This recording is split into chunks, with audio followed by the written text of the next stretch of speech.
Paano ba malalaman kung malapit na kayong mag-menopause? Ang menopause ay isang stage o parte ng buhay ng lahat ng mga kababaihan kung saan hihinto na ng permanente ang ating regla. Nangyayari ito dahil wala na o halos wala ng follicles sa ating mga ovaryo. Sa follicles nanggagaling ang itlog na kinakailangan para kayo ay mabuntis. Sa follicles din galing ang steroid hormones na estrogen at progesterone na may magandang effect sa iba't ibang organs ng mga kababaihan kasama na ang brain, heart, bones, breast, urinary tract at reproductive tract. Sinasabing menopause na kayo kung wala na kayong regla ng 12 months o isang taon.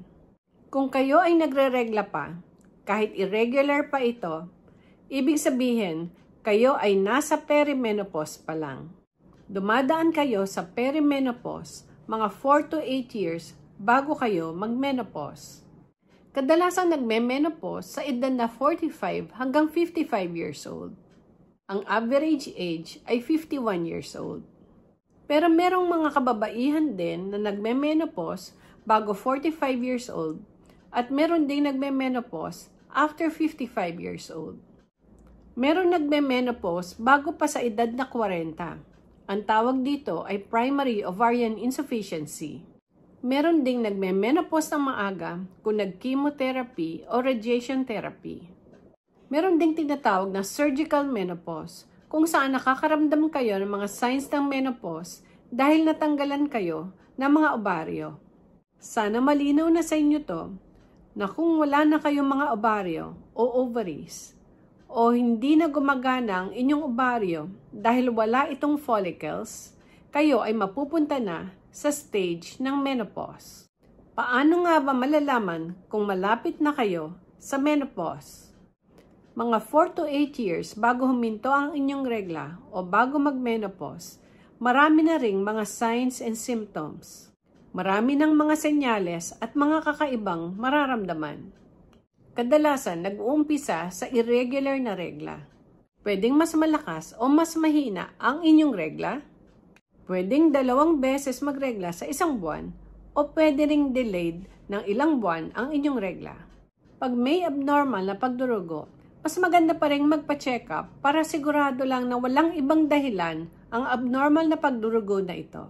Maari rin kasing may bukol sa matres, kamukha ng polyp, myoma, pwede ring may infection at iba pang dahilan ng abnormal na pagdurugo. Isang sign din ang tinatawag na hot flashes. Biglang makakaramdam ng init mula sa dibdib hanggang sa ulo at susundan ng pagpapawis. Pwede rin itong sundan na mabilis na pagtibok ng puso na tinatawag na palpitations. Pwede ring makaramdam ng night sweats o abnormal na pagpapawis habang kayo ay natutulog. Pwedeng madalas sumasakit ang inyong ulo, pwedeng hirap makatulog, pwede ring may mood changes, madaling magalit, madaling ma-depress, madaling matakot, maging nervyosa. Kung dating malakas ang loob mo, kung dati kang matapang, pwedeng maging mahina na ang iyong loob o maging matatakutin. Pwedeng maging makakalimutin ka, meron kang brain fog. Pwedeng makaramdam ng breast pain dahil nag-iiba-iba ang level ng estrogen. Makakaramdam ng joint and muscle pain. Pwedeng mabilis ang weight gain. Madalas ang pag-ihi. May vaginal dryness kaya masakit makipagtalik. Mawalan ng gana sa pakikipagtalik. Pwedeng magnipis ang buhok o may abnormal na hair fall. Pwede ring dumami ang buhok sa muka o magkaroon ng acne. Nangyayari ang mga ito dahil sa paiba-ibang level ng hormone sa katawan, lalo na ng estrogen. May mga test na pwedeng makatulong para malaman kung malapit na rin kayo sa menopause. Ang mga test na to ay hindi naman routinely o kadalasang nire-request ng inyong mga doktor. Pinagagawa lang ang mga test na to kung may balak pa kayong mabuntis o kaya masyadong maaga para kayo ay mag-menopause, kadalasan pag less than 40 years old. Nandiyan ang mga hormone test, kamukha ng AMH o anti-Mullerian hormone, FSH, LH, estrogen, at progesterone. Pwede rin gawin ang transvaginal ultrasound para malaman kung meron pa kayong mga follicles sa inyong mga ovaryo. Ang tawag dito ay antral follicle count. Kadalasang ginagawa lang ito para malaman kung may chance pa rin kayong mabuntis kahit may edad na kayo. Sana marami kayong natutunan sa video na to. Sana alam niyo na ngayon kung paano malaman kung malapit na kayo sa menopause. Sa susunod na video, tatalakay naman natin ang mga gamot na pwede ninyong inumin sa panahon ng menopause.